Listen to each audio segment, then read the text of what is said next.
Muito boa tarde, sejam bem-vindos mais uma vez agora à tarde deste Fórum Lisboa, deste segundo dia da 12ª edição.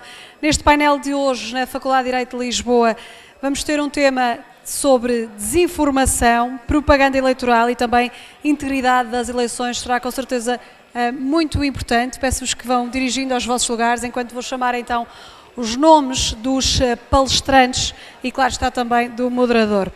Ora, começando pelo excelentíssimo Sr. Orlando Silva, Deputado Federal da República Federativa do Brasil. Uma salva de palmas, por favor. Podem se dirigir até aqui ao palco, podem vir subindo para darmos início ao painel. Também convidava para subir aqui ao palco a excelentíssima Sra. Alina Osório, Secretária-Geral do Supremo Tribunal Federal do Brasil. Uma salva de palmas. Bom dia. Também a excelentíssima Sra. Clara Iglesias Keller, líder do Grupo de Pesquisa em Tecnologia, Poder e Dominação no Instituto Weizmann e no Centro de Ciências de Berlim e professora do Instituto Brasileiro de Ensino, Desenvolvimento e Pesquisa. Uma salva de palmas. Marco Aurélio também, Rodiger, diretor da Escola de Comunicação, de Mídia e de Informação da Fundação Getúlio Vargas. Uma salva de palmas também, por favor. E ainda, o excelentíssimo Sr. António Lavareda, docentista político. Uma salva de palmas. Eu já chamei a Aline. Volto a chamar. Excelentíssima Sra. Alina Osório, Secretária-Geral do Supremo Tribunal Federal do Brasil. E para terminar, com a moderação de Lilian Tahan, CEO do Grupo Metrópoles de Comunicação.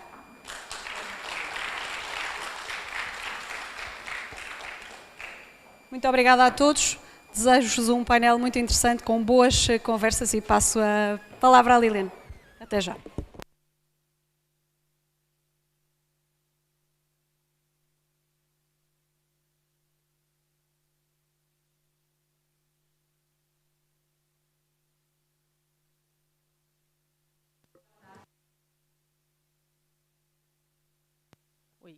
Alô, alô. Muito boa tarde a todos.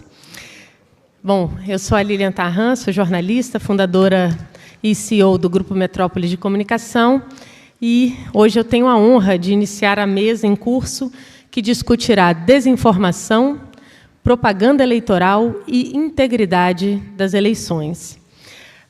E antes de chamar aqui, os nobres palestrantes, eu gostaria de fazer uma breve reflexão sobre o tema. Nunca estivemos tanto acesso a informações. Cada smartphone destes que a gente carrega e que viraram uma espécie de extensão das nossas mãos, abrange um infinito de acessos aos quais somos capazes de absorver.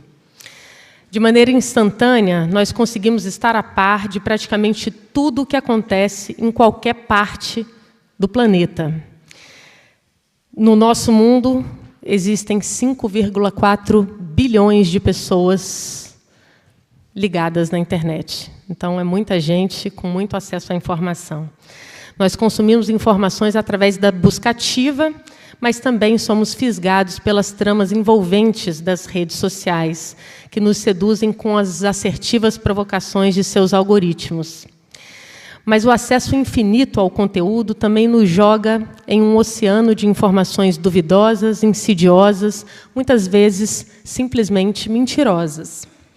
A boa notícia, na minha visão de comunicadora, é que tão rápido quanto pode ser cair nas armadilhas das desinformações, também é sair dessa armadilha. E é sobre isso que nós vamos falar hoje.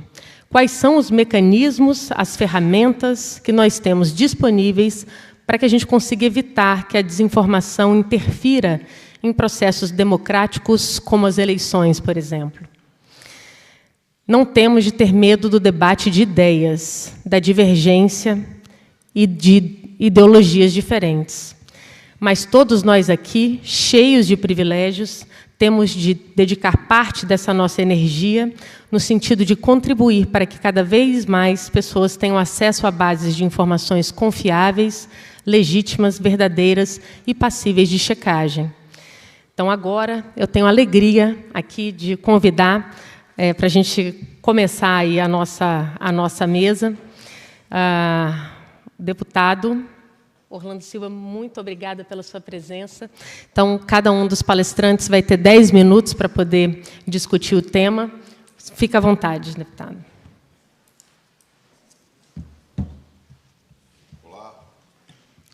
Olá, boa tarde. Boa tarde. A gente já concorre com o almoço, né? Eu sou treinado para falar no plenário da Câmara dos Deputados por 3 minutos, quase sempre com temas quentes. O deputado Carlão Sampaio sabe como é que é isso. Falar por 10 um tema que é um pouco controverso exige muita disciplina. Eu optei por fazer algo que não é usual para mim, que é escrever, para tentar cumprir a determinação da mesa de falar em 10 minutos. Inicialmente, eu quero abrir a discussão celebrando a era digital, celebrando as possibilidades de conexão entre as pessoas, difusão de informação, difusão de ciência, exposição de cultura, realização de empreendimentos econômicos, porque creio que o nosso ponto de partida sempre deve ser a celebração das oportunidades que a era digital oferece para a humanidade. Mas é evidente que nesse espaço, que eu diria luminoso, é natural que surjam temas sensíveis, pontos de preocupação, e eu circunscrevo o debate acerca da desinformação entre esses pontos sensíveis e pontos de atenção.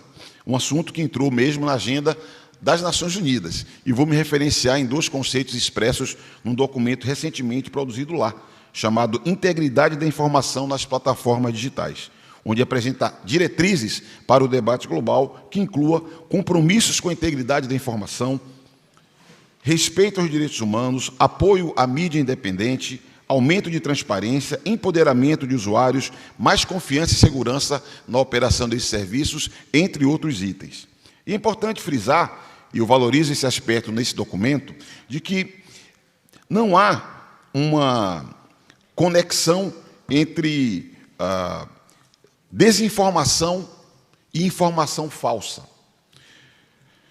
A própria ONU aponta que a diferença estaria no elemento volitivo, na intenção quando se difunde um fato que se sabe inverídico. Essa é uma distinção, a meu ver, essencial. Diz no documento: a desinformação é uma informação que não é apenas imprecisa, mas também tem a intenção de enganar e é espalhada para produzir determinado dano.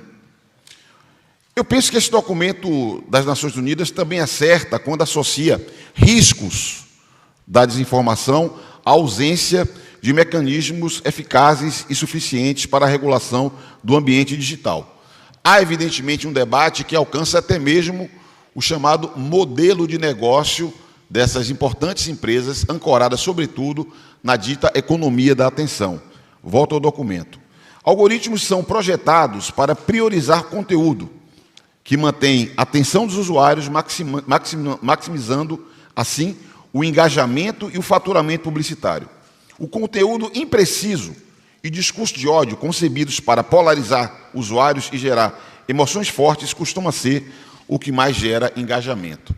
Essa ideia circula fartamente nos debates e imagino que surgiram, inclusive, reflexões de dimensão ética na operação de serviços feitos por grandes empresas que têm, na expansão dos seus negócios, a natureza da sua atividade, o seu interesse. E, quando falo de dimensão ética, interessa a quem pretende sustentar esses negócios ter compromisso com um ambiente mais sadio, portanto, enfrentando esses dilemas éticos.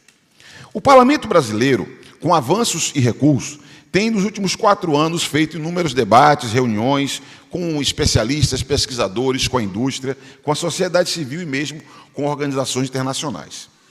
Nos parece evidente ser inescapável algum nível de regulação para as plataformas digitais.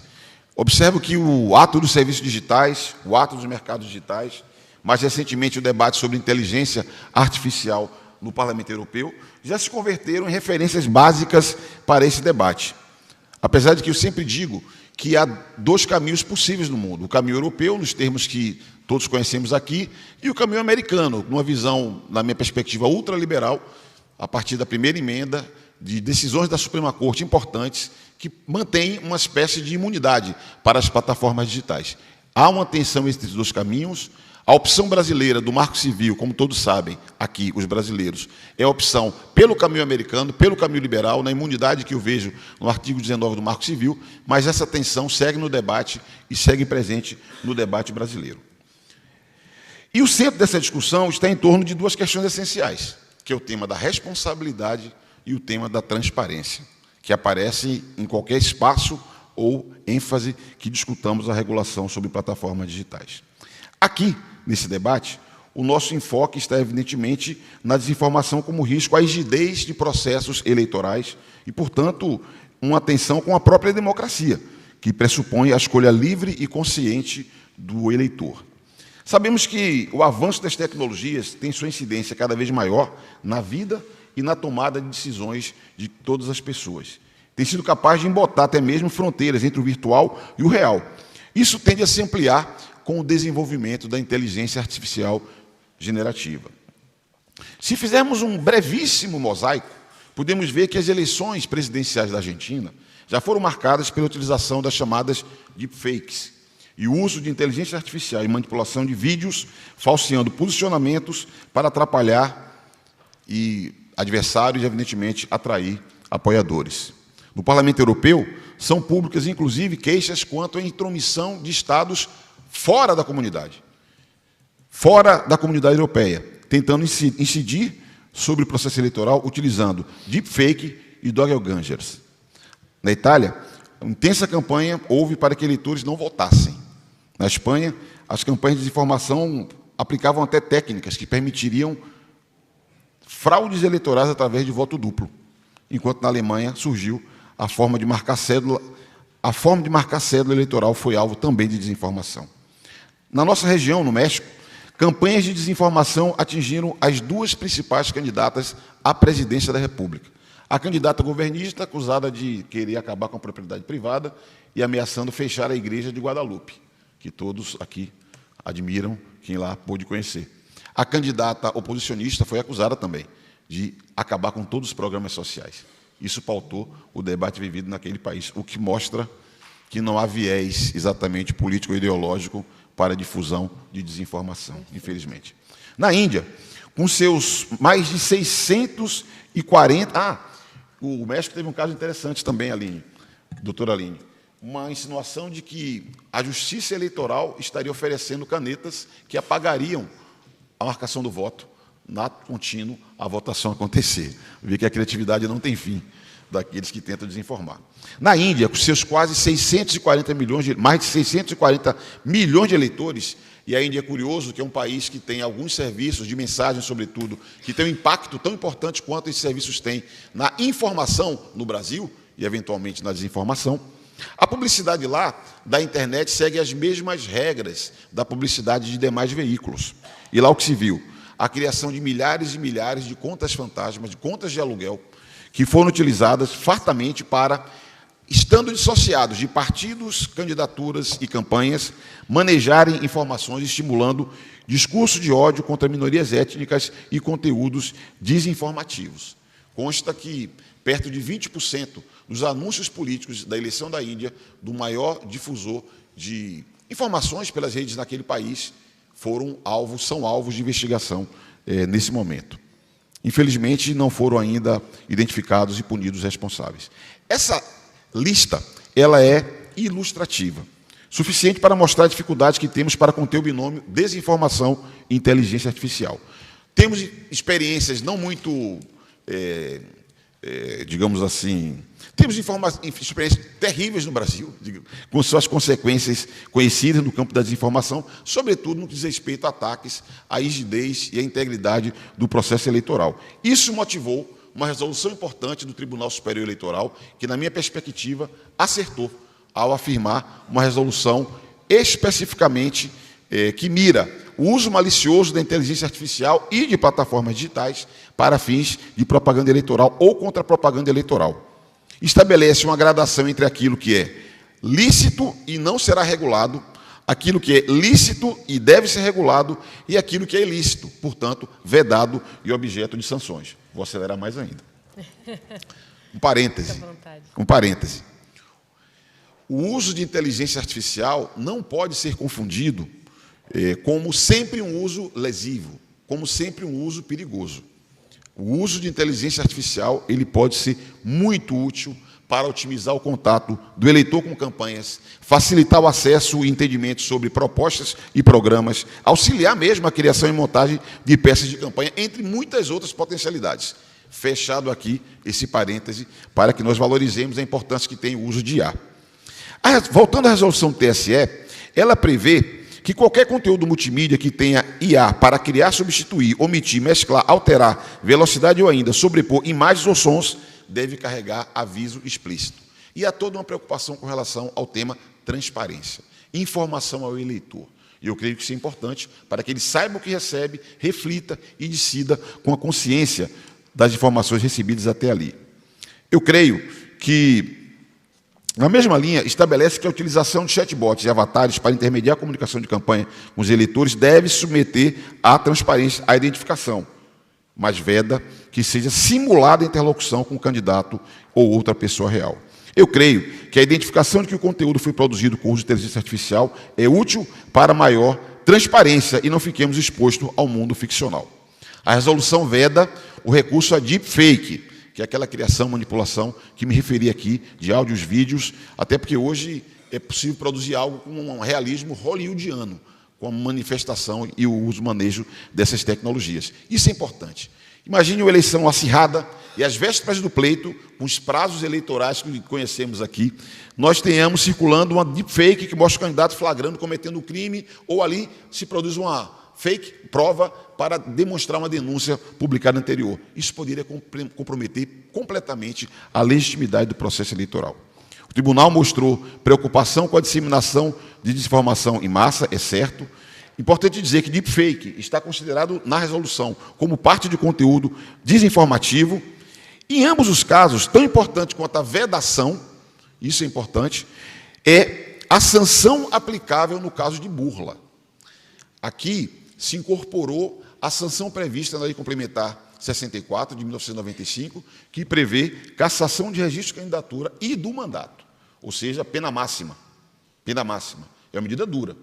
Medida dura e, na minha percepção, proporcional para um dano que pode comprometer a rigidez do processo eleitoral. E há, por fim, uma inovação, diria que refletindo um pouco o debate do Congresso Nacional, que é a introdução de uma espécie de dever de cuidado, porque cria obrigações para que as plataformas digitais adotem medidas que evitem e diminuam a circulação de conteúdos desinformativos. Evidentemente que aqui há que se prever um determinado processo judicial no plano eleitoral para que essas plataformas notificadas atuem sob pena de serem responsabilizadas. E a proposta é no nível duro.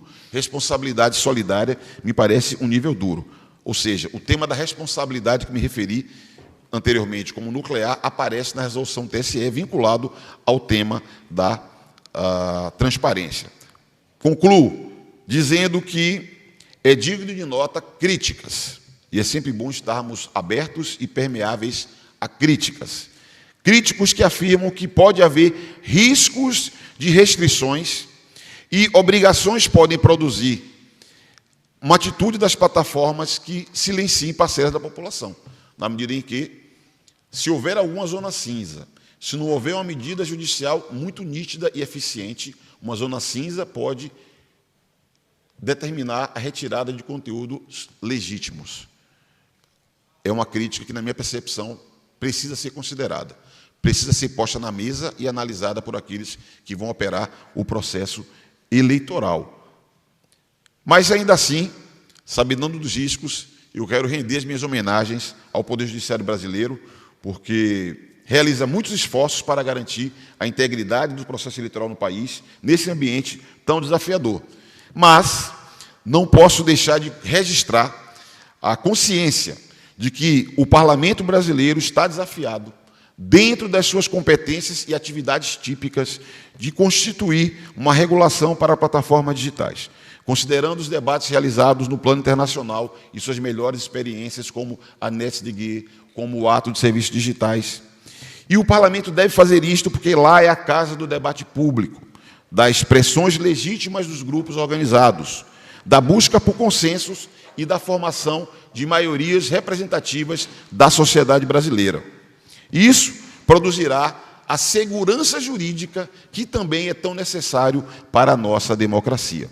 O Parlamento ainda terá a vantagem de fazer uma abordagem mais ampla para enfrentar a desinformação em todos os planos da vida, na saúde, na proteção da infância, para além da agenda eleitoral. Insisto, o desafio central das democracias representativas na era digital e seu elemento precípio é garantir a vontade livre, sem qualquer manifestação vil de Sua Excelência, o eleitor. Até aqui no Brasil temos tido sucesso, mas nós não podemos baixar a guarda. Avante. Muito obrigado.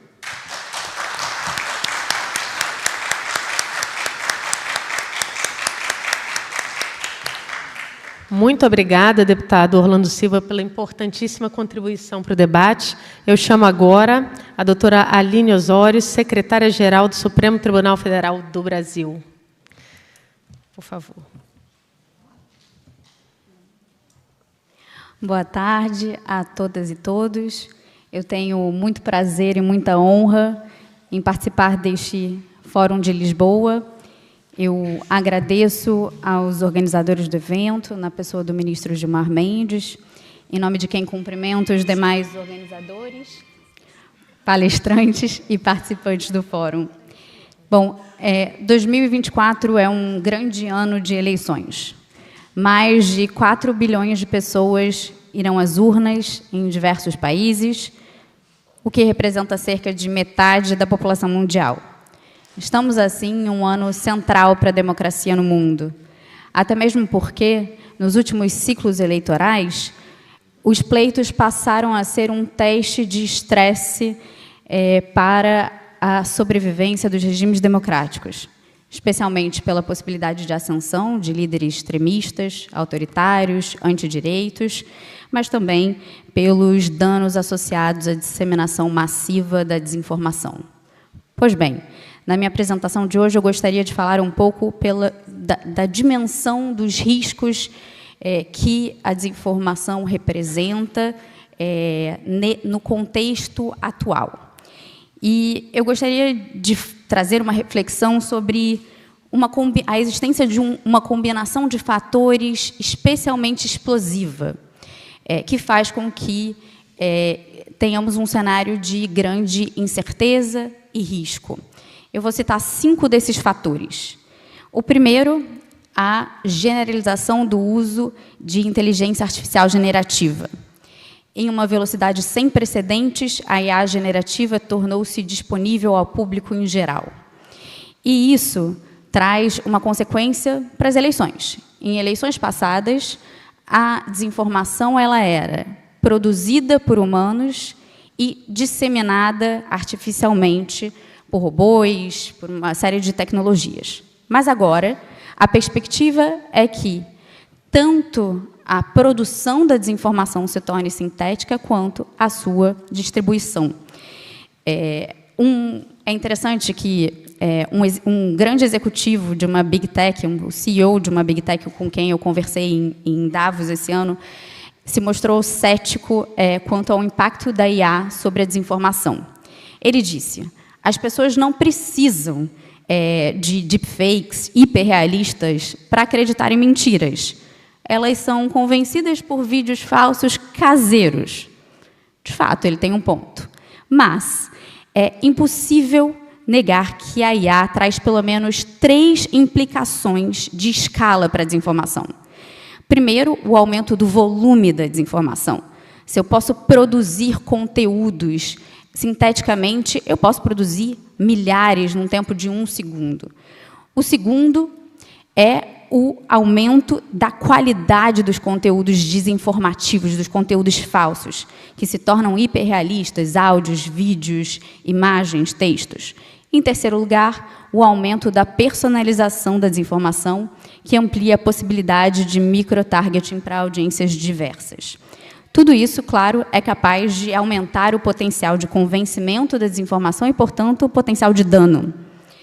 E ainda uma questão adicional, que é a questão da velocidade da detecção, do esclarecimento e do desmentido. com deepfakes de alta qualidade e ainda pouco avanço em tecnologias de marca d'água, em reconhecimento da produção da desinformação por IA, até que se identifique e se prove se tratar de um conteúdo sintético e adulterado, pode ser que o estrago já seja irreversível. E isso, é claro, é especialmente danoso em contextos eleitorais. Eu vou dar um exemplo recente, que é o das eleições da Eslováquia. 2 dias antes da eleição, um áudio foi postado no Facebook, supostamente revelando uma conversa entre o líder do Partido Progressista e uma jornalista, não à toa, em que eles discutiam como fraudar as eleições com compras de voto, além de um possível aumento do preço da cerveja, muito importante. Os envolvidos, claro, imediatamente falaram que era uma fake, mas uma agência de checagem, até conseguir identificar que realmente aquele era um conteúdo fabricado, o dano já era irreversível. Quando o áudio foi lançado, 48 horas antes, já era período de silêncio eleitoral, e a eleição, que estava acirradíssima, se resolveu em favor do partido oponente. Essa situação trazida pela IA, né, de dificuldade, demora na resposta, me remete um pouco à agonia das eleições de 2018 no Brasil, em que o volume, né, da desinformação contra o processo eleitoral pegou todo mundo de surpresa e a Justiça Eleitoral não tinha os instrumentos e armas adequadas para revidar. Isso funciona como um alerta para as eleições de 24 e para as gerais de 2026 no Brasil. Passo, então, ao segundo fator especialmente explosivo, que é a crise continuada da democracia. O risco de transições autoritárias é especialmente agudo, né, pelo aumento da representatividade e força eleitoral de correntes políticas extremistas e antidireitos em todos os cantos do mundo, somado ainda a um clima de instabilidade causado por crises sobrepostas, como guerras, eventos climáticos extremos, que faz com que o risco de as democracias ruírem por dentro se torne ainda maior. Nesse contexto, para a desinformação, nós vemos operações de influência cada vez mais frequentes, inclusive por governos estrangeiros, especialmente de países autoritários, como a Rússia e a China. Não por acaso, nesse caso da Eslováquia que eu citei, o partido beneficiado pela campanha desinformativa gerada por inteligência artificial havia feito campanha para retirada de apoio militar à Ucrânia. Então, há uma máquina de desinformação e manipulação eleitoral a pleno vapor com contornos geopolíticos. O terceiro fator, e esse é um fator importante, o recuo nas proteções das plataformas. Diversas plataformas alteraram suas políticas e práticas de moderação de conteúdo, que funcionavam como uma barreira, ainda que incipiente e insuficiente, a conteúdos especialmente nocivos. O caso do X é extremo e caricato, então eu não vou, enfim, para não citar temas mais polêmicos, eu vou ficar no exemplo de que os e-mails encaminhados pela imprensa, para o e-mail de imprensa do X, eles eram respondidos automaticamente com um emoji de fezes durante o último pleito. Mas, mesmo grandes plataformas retrocederam em suas políticas. E eu vou dar o exemplo do YouTube, que alterou recentemente a sua política de retirar vídeos com falsas alegações de fraude nas eleições presidenciais americanas de 2020. Essa política de remoção de conteúdo ainda se aplica às eleições brasileiras, de 2018, de 22 e de 14. Mas até quando? E também há uma preocupação importante manifestada em vários trabalhos acadêmicos sérios sobre as restrições que diversas redes sociais têm feito às suas APIs, como o X, o TikTok, dificultando enormemente o trabalho dos pesquisadores. O quarto fator é a redução do financiamento em pesquisa e na sociedade civil organizada que exerce papéis relevantes e tem projetos relevantes de combate à desinformação. No Brasil, é clara a desmobilização dos investimentos em pesquisa e a redução do apoio a essas organizações. Em conversas com parceiros do programa do TSE, do Supremo Tribunal Federal, nós vemos claramente essa ideia de uma redução drástica de recursos e isso parece não ser só no Brasil. Recentemente, nos Estados Unidos, foi desmantelado o Stanford Internet Observatory depois de pressões externas.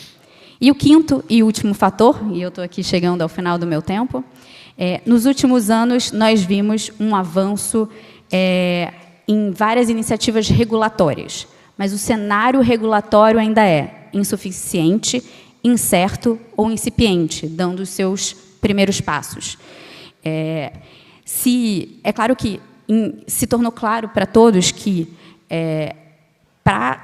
é preciso regular as plataformas, é preciso conter os danos causados pela desinformação e a mera autorregulação não é capaz de produzir os resultados desejados. Mas, como disse, esse cenário regulatório mundial ainda é incerto, incipiente ou insuficiente, e o próprio DSA, aprovado pelo Parlamento Europeu, e que representa uma das mais robustas e abrangentes regulações, intervenções regulatórias no mundo, ainda está nos seus primeiros passos e a sua efetividade vai depender do enforcement, é o que a gente está começando a ver agora com os procedimentos abertos contra o X e contra o TikTok. Mas, mesmo no Brasil, nós permanecemos sem conseguir aprovar uma lei adequada de regulação das plataformas digitais. Deputado Orlando, me diga, a gente consegue aprovar um regime de urgência? Brincadeiras à parte, enquanto essa regulação não vem, o TSE tem ocupado um espaço, mas é preciso regular e regular pelo Congresso. Em conclusão, esses 5 fatores, a generalização do uso de IA generativa, a crise continuada da democracia, o recuo na proteção das plataformas, a redução dos investimentos do financiamento em pesquisa e em organizações da sociedade civil e esse cenário regulatório insuficiente que mencionei, trazem um risco elevado da desinformação e me fazem concordar com o diagnóstico do Fórum Econômico Mundial, apresentado no relatório de riscos globais desse ano, de que a desinformação é a maior ameaça global no curto prazo. Não terei tempo agora de falar de soluções, mas elas passam, sem dúvida, por regulação. Mas uma regulação que tenha como base a integridade informacional, em garantir um ambiente informacional mais saudável. E, para isso, é preciso investir em integridade informacional by design. A gente, em privacidade, fala em privacidade by design, ou seja, que a privacidade tem que estar incluída em todos os ciclos de produção e operação das aplicações, e é preciso também que a integridade informacional nas plataformas esteja imersa, inclusa em todos esses aspectos da produção de algoritmos, do funcionamento e da aplicação das regras. Muito obrigada.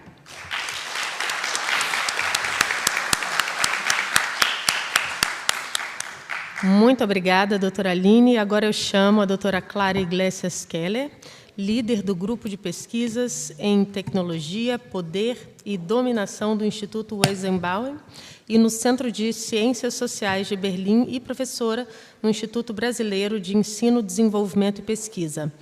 Muito obrigada. Com a palavra. Muito obrigada, Lilian. Eu começo cumprimentando as autoridades presentes, na pessoa do deputado Orlando Silva, com quem é um prazer dialogar mais uma vez.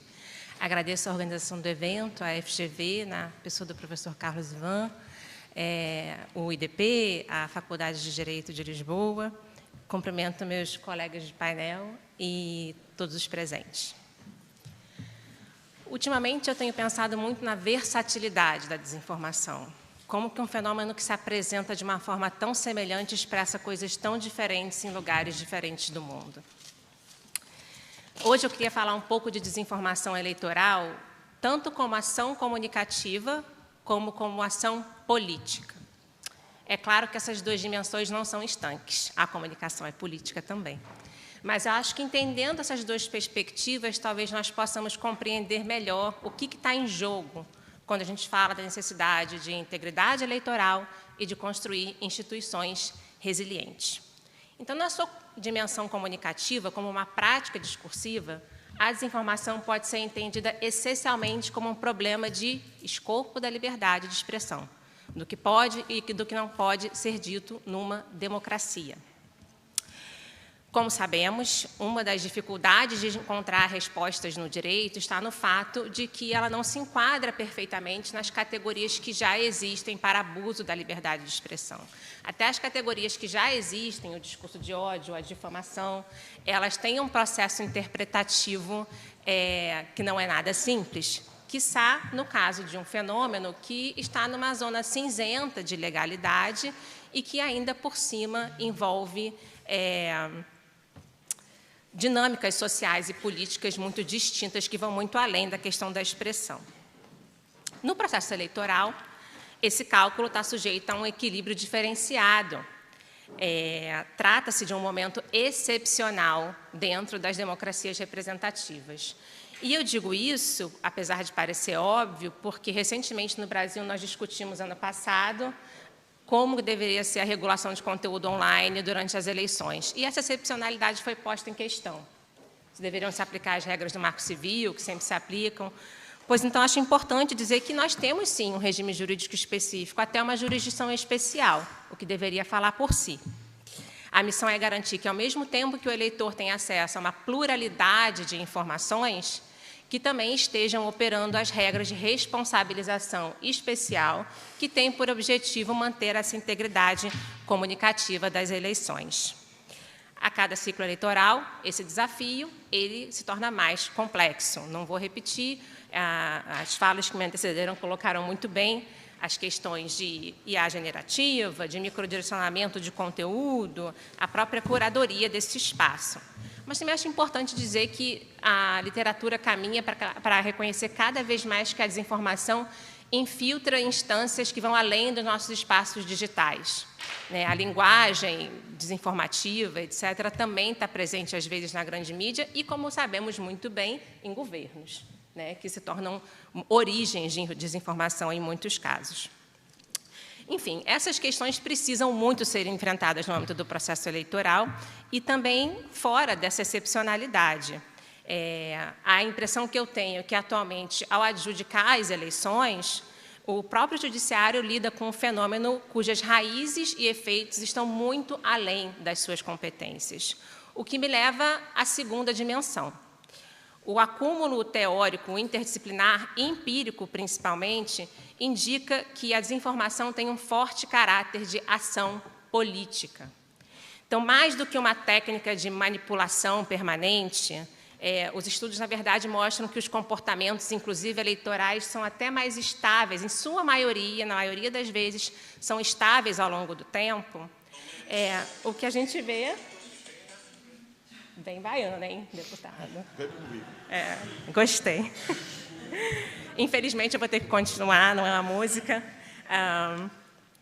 Mas os estudos mostram que essas preferências eleitorais são estáveis ao longo do tempo, mas o que a gente vê é que a desinformação funciona para demonstrar identidade política, para demonstrar preferências, afiliações a determinados grupos políticos, o que Mourão e Robertson chamam de integração discursiva, uma forma de difusão política restrita, direcionada a públicos partidários específicos e projetada para inflamar as suas paixões.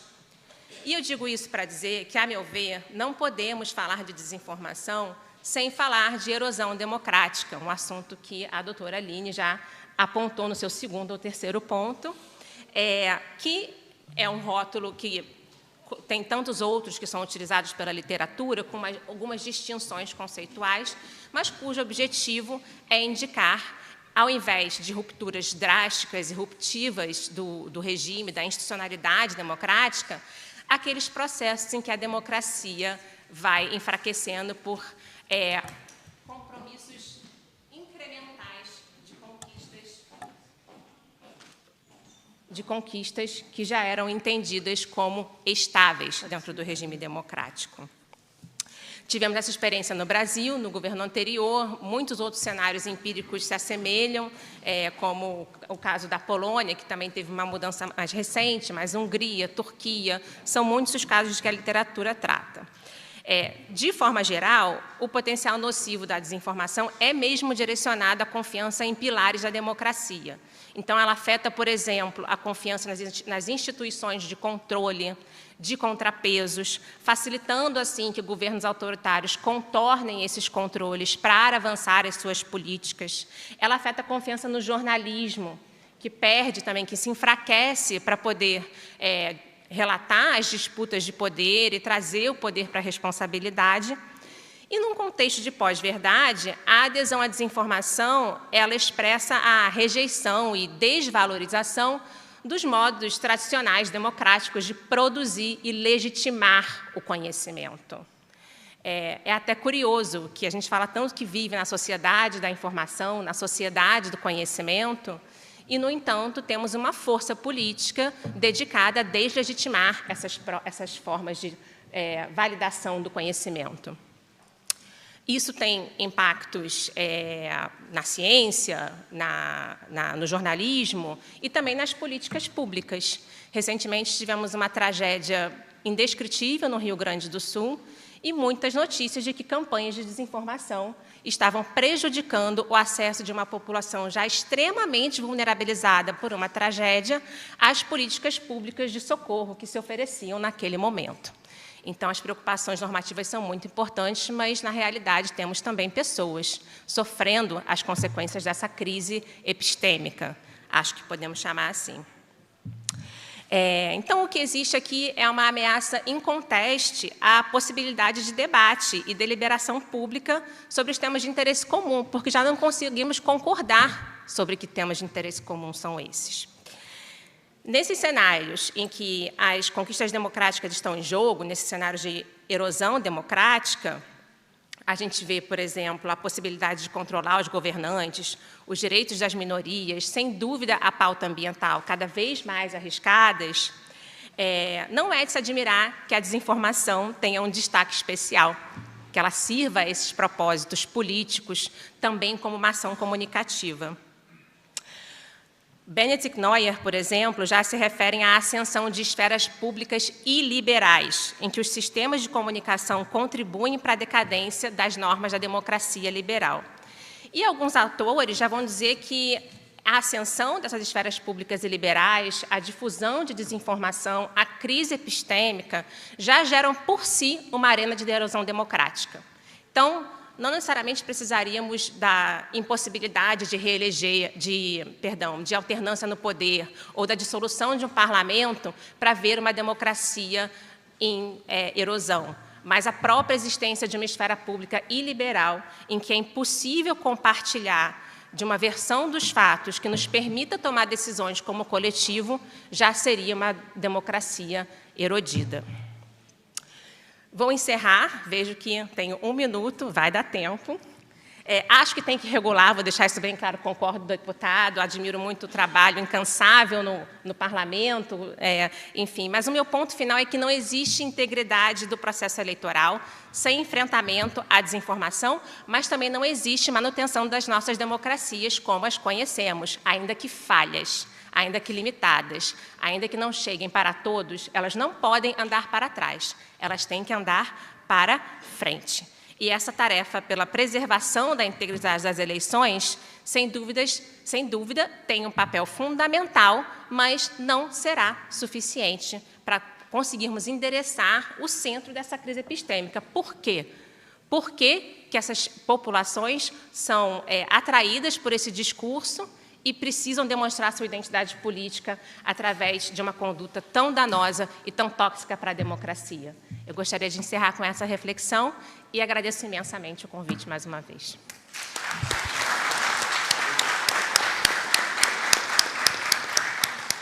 Muito obrigada, doutora Clara. Agora eu vou chamar o doutor Marco Aurélio Rudiger, que é diretor da Escola de Comunicação, Mídia e Informação da Fundação Getúlio Vargas. Por favor. Marco Aurélio, à vontade.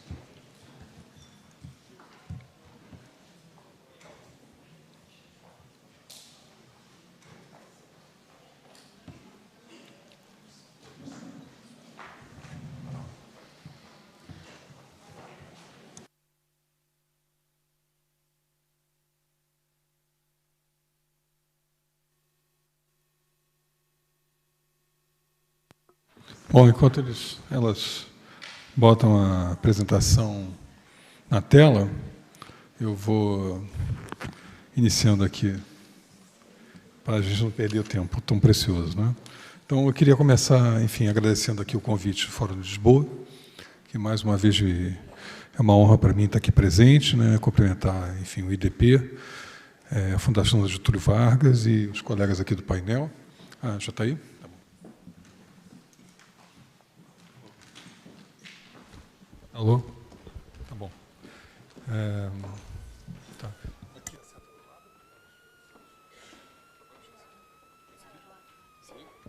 Tá bom.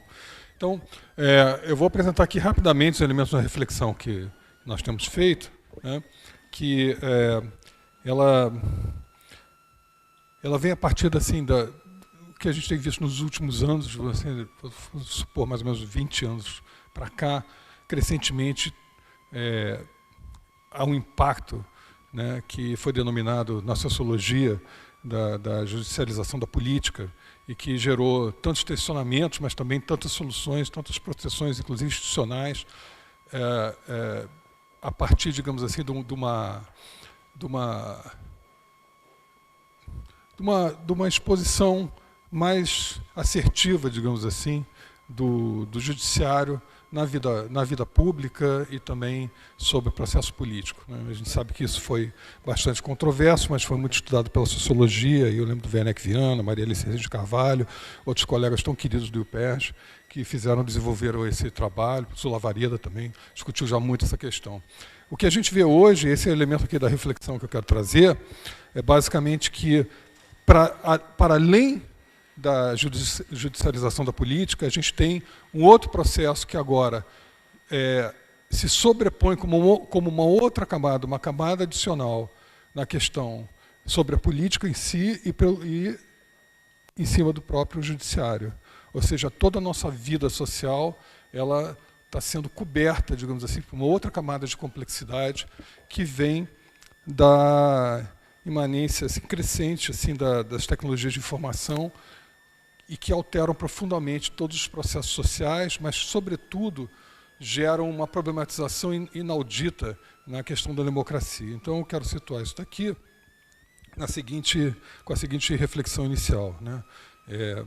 Que a democracia está sob um desafio crescente, todos nós aqui sabemos, os panelistas também já falaram sobre isso, mas que é um mundo em que é uma mudança acelerada numa enorme crise de incerteza. Essa crise de incerteza ela advém da dissolução de marcos de seguridade que nós estamos acostumados, ou pelo menos achamos que os temos para sempre. Isso não é verdade. A Previdência, por exemplo, né, o sistema de previdência social, o bem-estar social, ele é um edifício cada vez mais frágil, né, a força dos sindicatos e a sua presença tem sido bastante relativizada. A questão dos empregos, né, recentemente a gente viu a discussão, por exemplo, no Brasil, sobre a inclusão no regime de previdência do motorista de Uber, e dentro de muito pouco tempo nós não teremos motoristas de Uber, os carros não terão motoristas de Uber, poderão circular, isso já acontece em alguns lugares, de forma autônoma. Então isso tudo gera uma crise de identidade e um embate, ao fim e ao cabo, entre modelos autoritários e modelos democráticos que buscam a manutenção de uma série de liberdades, mas que, por vezes, nas democracias não conseguem entregar, de acordo com a expectativa da sua sociedade, uma visão de futuro, uma possibilidade de pursuit of happiness. Para ter uma ideia, isso aqui é uma medição feita pela Reuters. A gente vê que, por exemplo, no Brasil, a confiança na imprensa, e aí eu estou trazendo a imprensa como exemplo, ela tem diminuído consistentemente desde 2015, quando começou a ser feita essa mensuração. Então, isso é digamos assim, uma proxy de uma certa incerteza geral. Não se confia, existe uma crise de confiança. Mas isso não é um fenômeno só do Brasil. Se a gente explorar um pouco mais, a gente vê que uma série de outros países dentro de estruturas democráticas passam por crise de confiança também. Aqui, França, Portugal, Argentina, de continentes diferentes. E isso é, digamos assim, um dos elementos que, digamos assim, exemplificam uma crise muito maior e uma corrosão na confiança pública. Esse aqui é um exemplo também relativamente recente. Isso aqui a gente capturou no nosso laboratório. Foi a discussão, por exemplo, a entrada, digamos assim, na discussão da política do Brasil, na judicialização e da regulação, na questão das plataformas, de um personagem fora do Brasil, dono de uma das plataformas, que traz um questionamento junto ao Supremo do Brasil. E no caso, nesse caso aqui, só para a gente ter uma noção quantitativa desse problema, quando o Musk ele entra e questiona Alexandre de Moraes, ele o faz muito induzido numa perspectiva, um ângulo muito específico, numa discussão política que ele não entende, mas que atende, digamos assim, uma visão extremada do espectro político internacional. Por isso que eu falei anteriormente que é uma crise internacional, é um problema local e global simultaneamente. Esse micro, digamos assim, debate, ele teve uma explosão de 198% nas menções ao STF e ao TSE. Boa parte delas negativa. 53% dos perfis apoiaram as declarações de Musk, 24,7% dos posts sobre fraude eleitoral mencionam Elon Musk, 3,6 milhões de interações, isso é questão de dias que eu estou falando, de interações sobre o Musk e a tragédia do Rio Grande do Sul no Instagram, gerando uma desinformação gigantesca e tentando gerar danos ao governo brasileiro e à própria estratégia de apoio e ajuda ao Rio Grande do Sul. Então, em resposta a isso, de forma errônea e equivocada, o campo oposto acaba achando que, talvez, mimetizando a estratégia da extrema-direita, vai se conseguir ganhos progressivos. E isso não vai acontecer, simplesmente porque, apesar de eventualmente haver alguns ganhos táticos, em termos estratégicos, está se corroborando o interesse em se abalar a confiança e a fidúcia no processo democrático e nas instituições. Isso aqui é um exemplo que a gente tem. Aqui na esquerda, aqui na direita, a gente já tem isso, foi selecionado assim, entre milhares de matérias que houveram nos jornais, basicamente falando sobre o gabinete do ódio, e isso aí seria uma estratégia da extrema-direita para enfraquecer, digamos assim, pelas redes, a confiança no processo democrático, no sistema de votação, né, e a própria idoneidade dos juízes e do judiciário. E quando a gente olha aqui, influenciadores digitais, pelo outro lado, tentando mimetizar esse tipo de estratégia. Em ambos os casos, o que a gente tem, na verdade, é uma situação em que há uma corrosão, nesse caso, conjunta da confiança. Essa é uma estratégia equivocada. Então, eu queria trazer aqui que o ponto central da minha reflexão é que a crise da democracia é a corrosão da fidúcia. Aqui, por exemplo, um exemplo aqui do que é dito nas redes STF Congresso. No caso da regulação da inteligência artificial, a gente tem a PL das fake news, que teve, na verdade, em função do debate que houve entre Musk e o ministro Alexandre de Moraes, acabou retroagindo e voltou à discussão dentro do Congresso, né? E quando a gente olha assim, os pontos mais importantes repetidos nas redes, não só o projeto de lei em si, mas também, e não por acaso, o ministro Alexandre de Moraes e a ministra Carmen Lúcia, que estão diretamente vinculados à frente do Tribunal Superior Eleitoral nas últimas eleições, nas próximas que nós vamos ter esse ano. Então, na verdade, o que tem é um processo que ataca não só institucionalmente a confiança, mas ataca o processo eleitoral também. Eu não vou me deter aqui, mas são exemplos de desinformação ou de ataques que rodam nas redes, né, normalmente contra as instituições, contra o STF, contra o Judiciário, contra a regulação, contra um debate qualquer que limite a desinformação pelas plataformas. Então, eu vou trazer aqui agora o elemento adicional nisso. Até então, era possível fazer relativamente com sucesso alguma regulação e coibir a desinformação. Com a inteligência artificial, como já foi dito anteriormente aqui, isso se torna crescentemente mais árduo, a facilidade de manipulação é imensa e a dificuldade de se entender o que está se recebendo e sendo comunicado pelas redes aumenta exponencialmente. A questão é, esse problema tem solução? Botaram um negócio aqui que eu não sei se vai funcionar.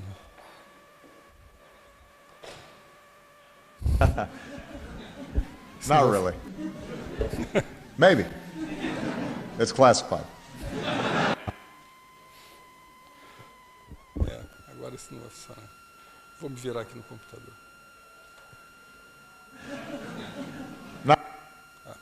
Tá bom. Então, basicamente, isso nos traz em termos propositivos, acho que é importante nesse fórum a gente não só fazer uma reflexão, mas fazer uma estratégia propositiva, e considerando que o tempo acabou, basicamente, o que eu sugiro é o seguinte: eu acho que, em primeiro lugar, a gente tem que ter uma evolução institucional imediata na estrutura institucional do Estado brasileiro, e as estruturas institucionais do Estado brasileiro não podem depender simplesmente da expectativa que as plataformas vão fazer o trabalho de filtragem ou de decisão sobre o que pode não circular nas redes na discussão política do Brasil. Então tem que haver um desenvolvimento da estrutura institucional do Brasil que incorpore dentro da estrutura do Estado, dentro da estrutura regulatória, mecanismos de inteligência artificial próprios. Esse é um ponto central. Segundo, o avanço regulatório, evidentemente, tem que haver uma regulação que tem que ser aprovada o quanto antes, mas, no entanto, essa regulação, eu adianto, ela é complexa no sentido do timing dela, porque muito rapidamente, com o desenvolvimento da tecnologia, ela vai ter que ser atualizada. Então, tem que se pensar também como pode-se agilizar o processo de atualização das normas e regulações que venham a ser feitas no Brasil, aprovadas no Brasil. É importante que as instituições, por exemplo, o Superior Tribunal Eleitoral, o TSE, o STF e qualquer outra instituição, inclusive centros de pesquisa, criem estruturas de curadoria digital para sua proteção institucional. Não é uma questão de marketing da instituição, é uma outra coisa completamente diferente, o cuidado com a sua própria fidúcia pública. E isso deve ser institucionalizado. E, por fim, tem que haver uma readequação educacional para que os operadores dessas entidades tenham capacidade de utilizar, de fato, de forma correta, inteligência artificial. Não é simplesmente rodar um programa, mas está se falando aqui de uma relação bionívoca bastante complexa de utilização desses mecanismos para a obtenção de respostas a tempo. Então, com isso eu encerro aqui a minha breve intervenção.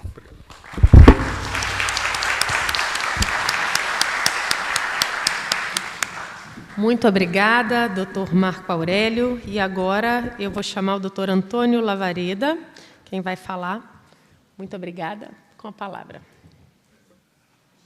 Boa tarde a todas e todos. Em primeiro lugar, queria parabenizar os promotores desse evento, na pessoa do professor Carlos Ivan, presidente da FGV aqui presente, e, ao mesmo tempo, agradecer o convite para estar aqui nessa mesa, agradecer aos organizadores, em especial ao Sidney Gonzalez, que também está aqui presente, da FGV Conhecimento, e cumprimentar todos os colegas da mesa, o Orlando, a Clara, o Marco Aurélio, a Aline e a nossa moderadora Lilian. Após tudo que nós ouvimos até agora, talvez, é sempre delicado você ficar ao final de um painel como esse, porque quase tudo já foi dito, mas talvez haja uma pergunta que vale a pena ainda ser respondida. Por que uma oposição tão contundente, capitaneada pela extrema-direita, a tentativa de regulação das plataformas? O deputado Orlando Silva, por exemplo, teve seu trabalho descontinuado recentemente, o trabalho que fazia nessa direção, que toda a imprensa apontava como um brilhante trabalho, deputado. A resposta que eu trago aqui é baseada na psicologia política e na neuropolítica.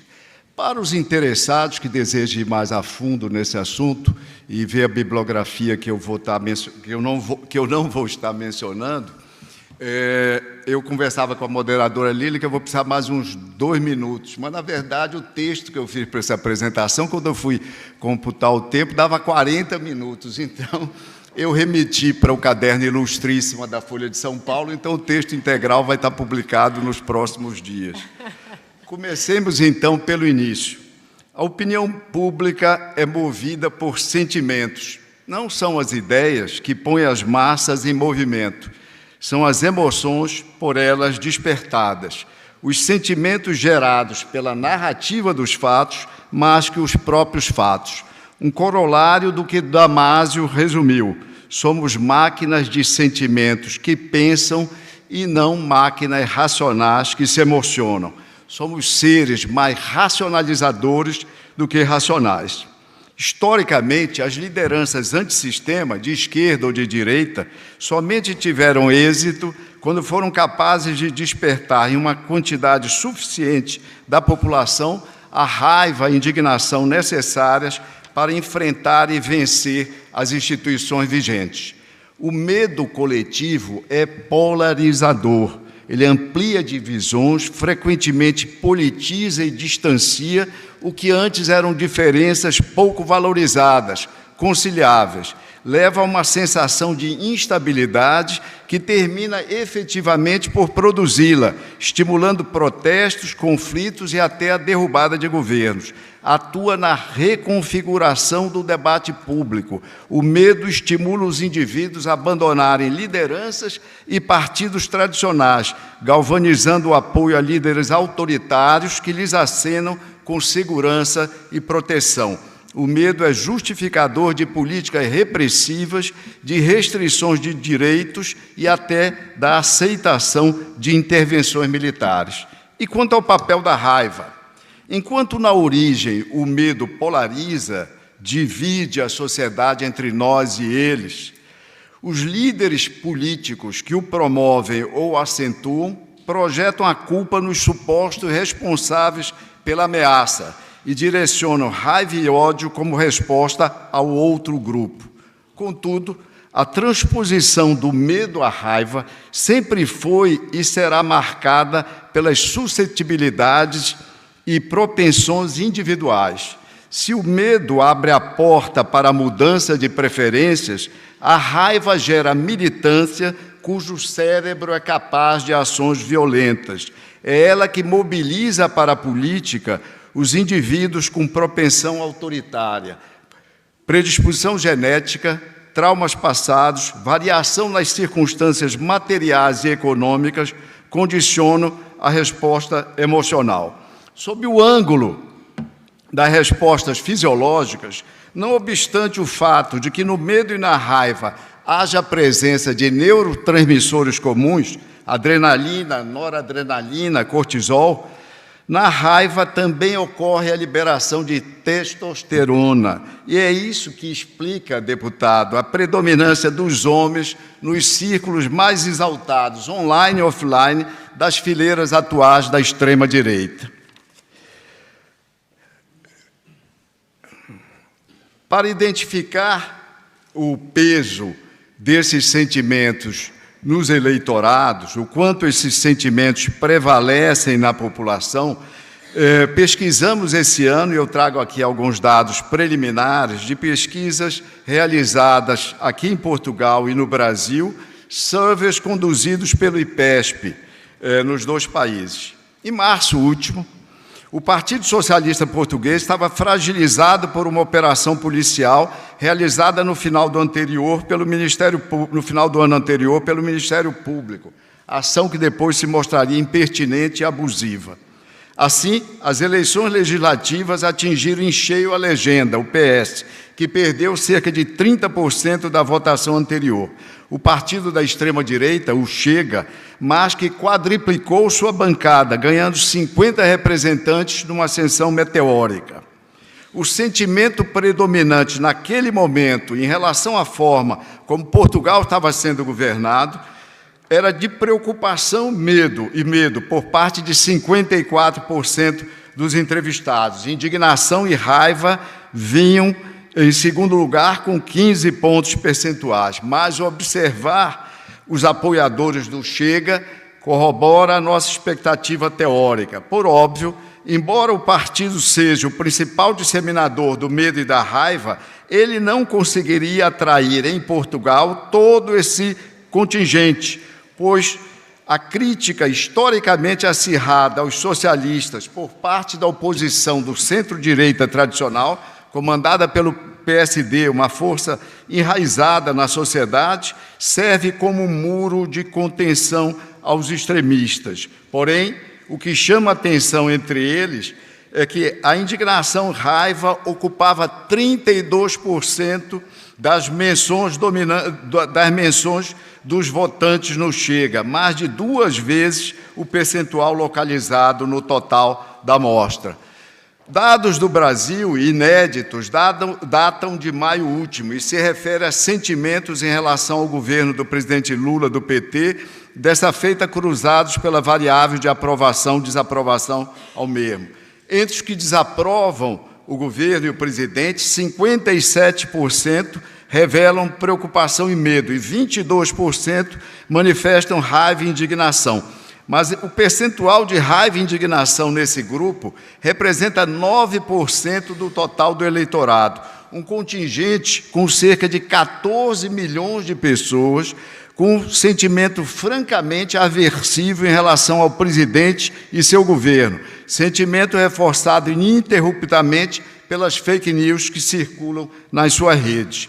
A identificação do tamanho dessa massa emocionalmente radicalizada nos ajuda a entender, de um lado, a facilidade da regimentação das centenas de milhares de participantes das grandes manifestações de rua convocadas pelo ex-presidente, e, de outro, a disponibilidade de haters para a disseminação permanente de fake news na internet, o que, ademais, explica porque a polarização nunca arrefece. É que, na verdade, diferentemente do passado, a campanha eleitoral da extrema-direita nunca termina.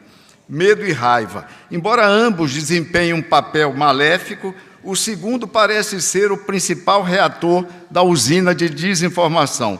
Os professores Shuai e Zhao, da Universidade de Beihang, na China, publicaram em 2022 os resultados de uma ampla pesquisa sobre a velocidade da disseminação das fake news associadas a diferentes estímulos emocionais, com dados chineses, britânicos e americanos. Chegaram à conclusão de que, embora o que outros pesquisadores já haviam demonstrado, ou seja, que as notícias falsas são estatisticamente mais contagiosas do que as reais, significando que elas se espalham mais rápido, duram mais tempo em circulação e são mais retransmitidas, não é qualquer fake news que se torna mais viral do que uma notícia verídica. O que os forçou a examinarem o componente emocional das mesmas até chegarem à conclusão de que a raiva é a principal chave explicativa da viralização.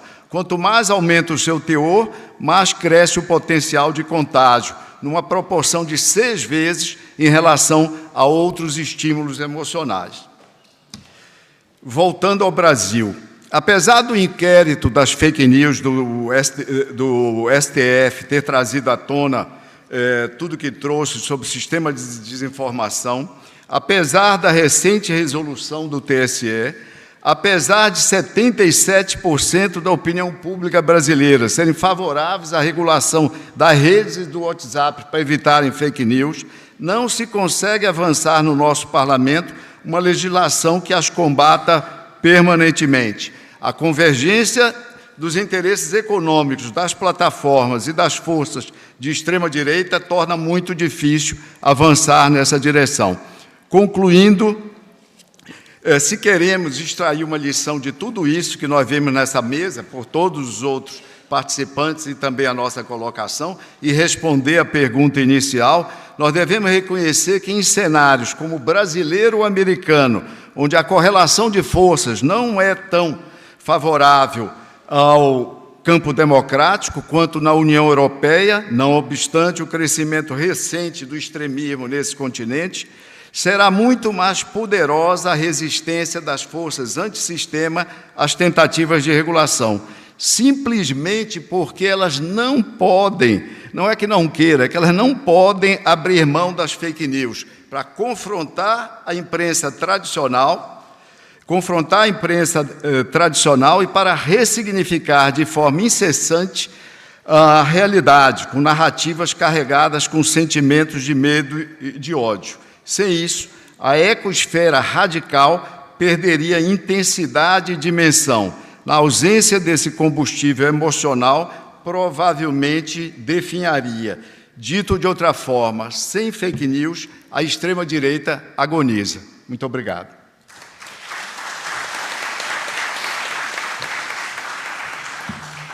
Muito obrigada. Muito obrigada, professor. Muito obrigada a todos. A gente ainda tem 10 minutinhos e, nesse tempo que nos resta, eu vou passar a palavra para as considerações finais, mas eu vou fazer de uma forma a fazer algumas provocações e aí fiquem à vontade nas considerações finais para poder respondê-las como acharem melhor. Então, diante de tudo que foi falado aqui, eu pergunto aos senhores, qual deve ser o papel das redes sociais no combate às fake news durante as eleições? Qual é o limite entre a liberdade de expressão e a disseminação das fake news? O Poder Judiciário pode assumir a função de regulador, ditando o que configura ou não fake news? E quais as medidas devem ser tomadas pelas redes sociais, como suspensão de perfis? Eu sei que são temas que a gente levaria horas para poder debater, mas eu faço questão de jogar aqui para ver se a gente ainda tem alguns minutinhos. O país está preparado para combater as fake news com o uso de inteligência artificial? E o TSE editou esse ano diversas resoluções, dentre elas uma que regula a propaganda eleitoral, inclusive com efeitos para além do período eleitoral. Eu estou falando da resolução 23732 de 2024. Os senhores enxergam algum risco de o TSE ter criado regras que arrefecem o debate público legítimo e a propaganda político-eleitoral? Então, eu vou, na ordem que a gente iniciou aqui os nossos trabalhos, eu vou passar a palavra para o deputado Orlando Silva, por favor, para as considerações finais e com essas provocações aí que eu deixo para a mesa. Obrigado, Lília. Eu anotei todas as provocações para um novo debate. Eu considero que são temas muito sensíveis, que exigirá muita reflexão, tem sido objeto de muita reflexão por diversos pesquisadores. As próprias exposições aqui foram muito elucidativas. Eu apenas diria que eu tenho fé no Brasil, acredito no Brasil, nas nossas instituições e que teremos maturidade para produzir soluções que deem estabilidade à nossa democracia. E agradeço que, no afã de iniciar a minha fala e cumprir o tempo de 10 minutos, cometi a indelicadeza de não agradecer, e agradeço nesse instante, em nome do professor Carlos Ivan, da Fundação Getúlio Vargas, agradecer ao IDP e a todos aqueles que organizaram esse evento e nos permitiu refletir um pouco mais sobre esse importante desafio que as democracias representativas têm neste momento. Muito obrigado, boa tarde. Muito obrigada. Doutora Aline, por favor.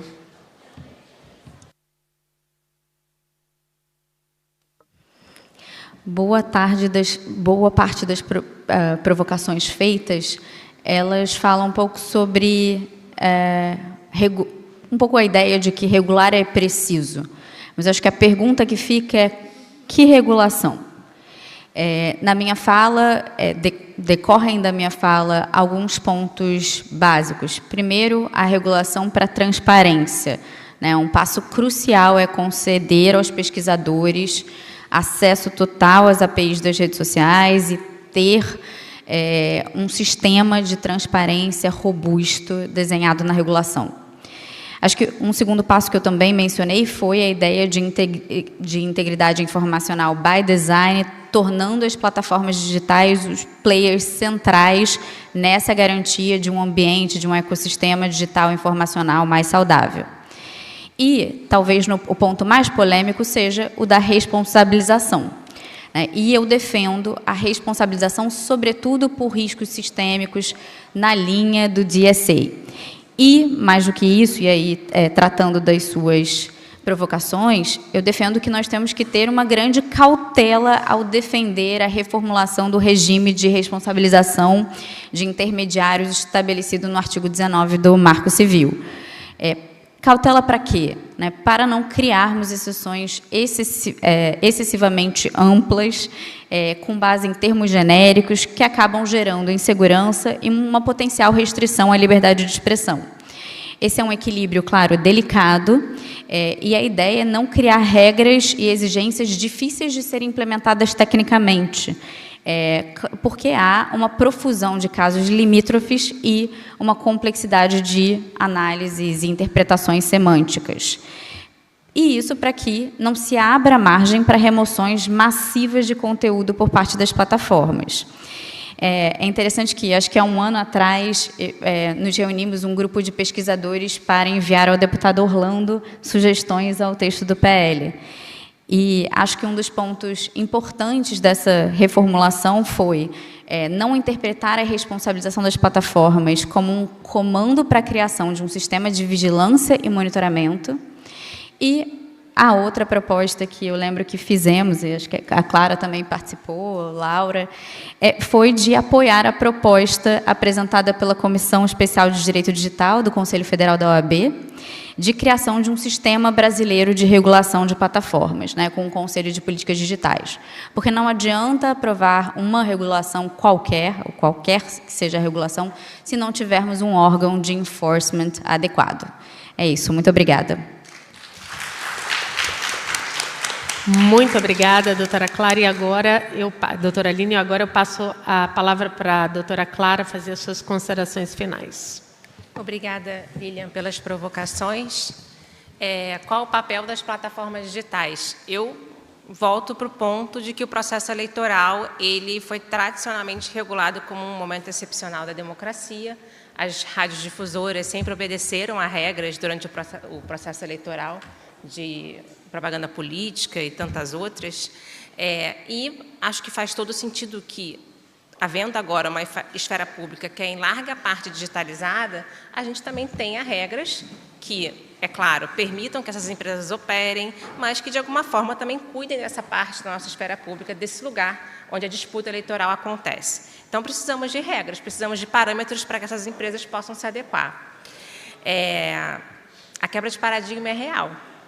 Quando a gente fala que temos agora a possibilidade de microdirecionar propaganda política, a gente, de alguma forma, está dizendo que a nossa representação política passa a ser os nossos dados e não a nossa agência, o nosso voto expresso ou as nossas escolhas dessa ordem. Isso dito, eu vou repetir mais uma coisa. A desinformação não é um problema digital, essencialmente, ou apenas digital.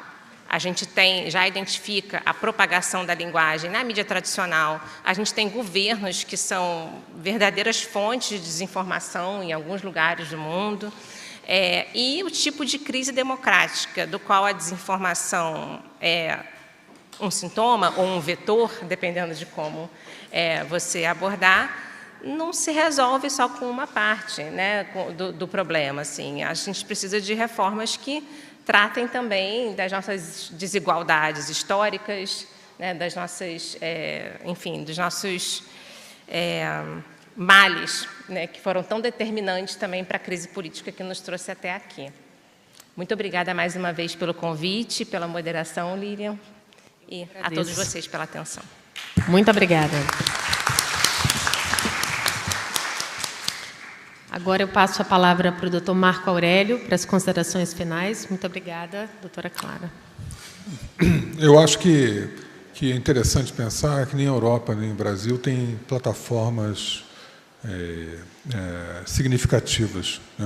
Você tem a China e os Estados Unidos, basicamente tem, e isso gera uma série de problemas, inclusive nos Estados Unidos, que dificultam muito a regulação naquele país do papel das plataformas. Mas acho que no caso da Europa, eu acho que o Brasil pode ter uma estratégia interessante de aproximação crescente com a Europa em termos de regulação. Acho que isso é uma estratégia que deve ser buscada.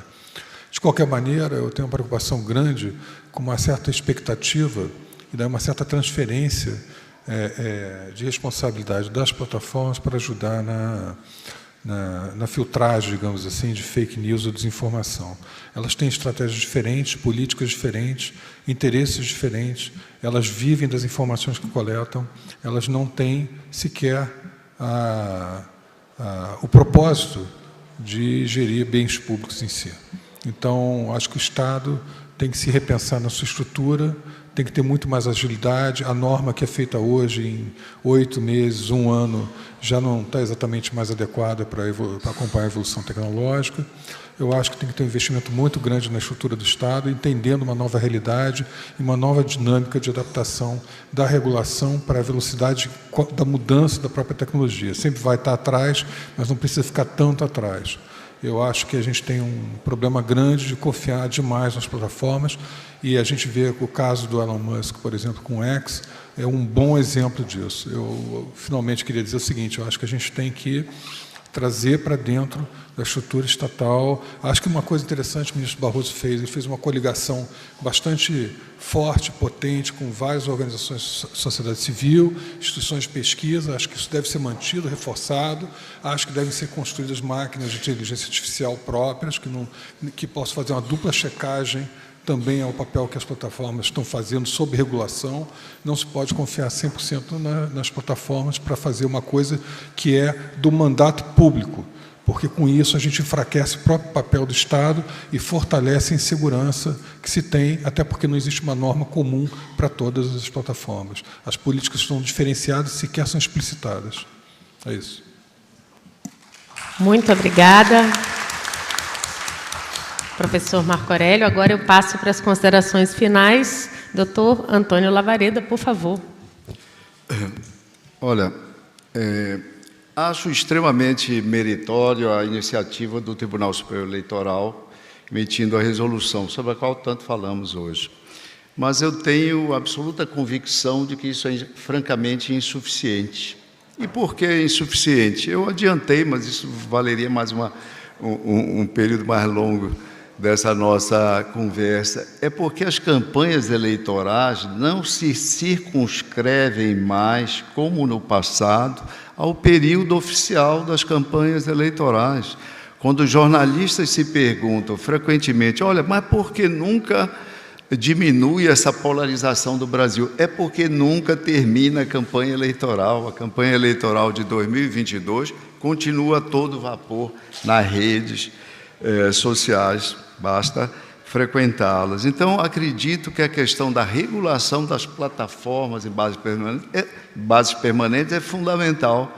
Nessa direção, obviamente não sou legislador, o legislador aqui entre nós é o deputado Orlando, mas eu tenho muitas desconfianças com relação a jabuticabas. Acho que várias instituições nossas, republicanas, aliás, a própria República, copiada da Constituição norte-americana, medida provisória, copiada de outras constituições, etc., várias delas deram certo, têm funcionado, e o que nós temos no mundo hoje, segundo os analistas, como melhor referência, é a legislação da União Europeia. Eu, no Brasil, se fosse legislador e tivesse condições de fazer predominar essa percepção, tentaria adequá-la com o mínimo de alterações que fossem necessárias, apenas não inventar, não reinventar a bicicleta. A bicicleta útil para a nossa democracia é muito parecida com essa que a União Europeia aprovou. Fico por aqui.